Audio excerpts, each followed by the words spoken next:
Ako si Daniel, hindi nyo kilala, pero ito nangyari sa araw ko, magandang buhay! Pagkagising-gising ko nga pala, pinaliguan ko na agad si Dior at may pupuntahan kami, maaga din kasi kami nga alis.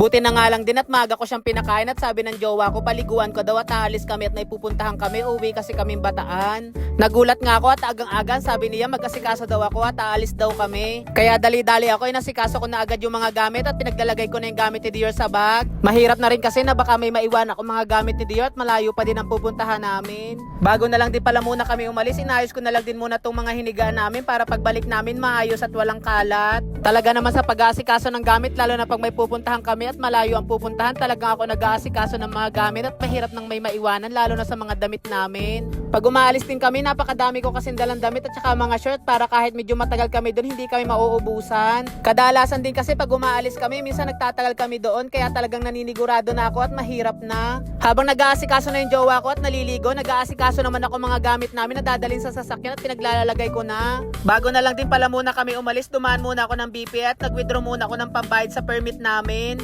January na rin kasi ngayon at renewhan na ng mga permit namin. Every January kasi nagre-renew kami ng permit at hindi pwedeng hindi at mape-penalty kami. Hindi ko na pala na-i-park ng maayos, malapit din naman yung BPI kaya nilakad ko na lang at dumaan na rin ako at nagpagas na rin ako. Medyo may kadumihan na din pala yung salamin namin kaya nagsuggest si kuya at sabi niya lilinisan daw niya. Dito na lang din pala kami dumaan sa SLEX para mapadali yung biyahe namin papuntang Bataan. Medyo mahaba-haba nga yung biyahe namin at nasa 3 hours mahigit ang biyahe namin, napakalayo din naman talaga ng Bataan. Buti na nga lang din at kahit papaano meron ng skyway at pwedeng daan at para mas mabilis kami makarating. Buti na nga lang at napakaunti ng sasakyan, hindi ganun kadami. Napakasarap din naman talaga magbiyahe pag ganito kaluwag at napakaganda ng tanawin at napakaganda ng sikat ng araw at hindi na nag-uulan. Halos hindi rin naman ganito kadalas din talaga kami mauwi ng Bataan at may time lang talaga na uwi kami, lalo na pag may okasyon. Kaya nagulat nga ako sa jowa ko nang pagkagising-gising niya, sabi niya mag-asikaso daw ako at aalis daw kami. Nakakatuwa lang din talaga si Dior at sanay na sanay ng bumiyahe kahit napakalayo ng biyahe, talaga naman tulog na tulog. Buti na nga lang din at simula pagkalit na sanay namin bumiyahe. Nandito na din pala kami at buti na nga lang din hindi kami inabot ng gabi sa biyahe.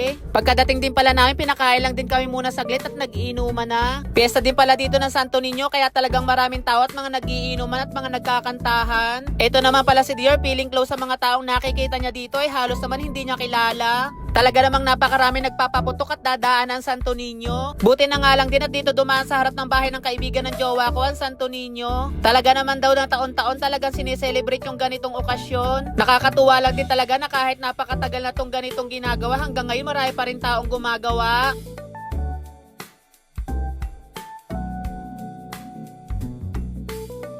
Sa hulihan nga din pala, mayroong mga banda na nagpapatugtog at napakagaganda. Bas lang din pala ng kaibigan ng jowa ko yung Santo Niño nila at isinayaw-sayaw lang dito. Talaga namang mapapasayaw ka sa tugtog nila kaya tong kaibigan ng jowa ko talagang sumasayaw at umakyat pa sa bangko. Halos talaga first time ko dumala din sa mga ganitong piyestahan at hindi ko pa to nararanasan kaya nakakatuwa din talaga. Napakasaya din naman talaga at halos lahat talaga sumasayaw sila. Kaya kahit napakalayo, talagang pumunta kami dito ng jowa ko at ang sabi ko gusto kong maranasan yung ganitong piyestahan. So yan guys, hanggang dito na lang. Thank you sa panonood. Bye-bye!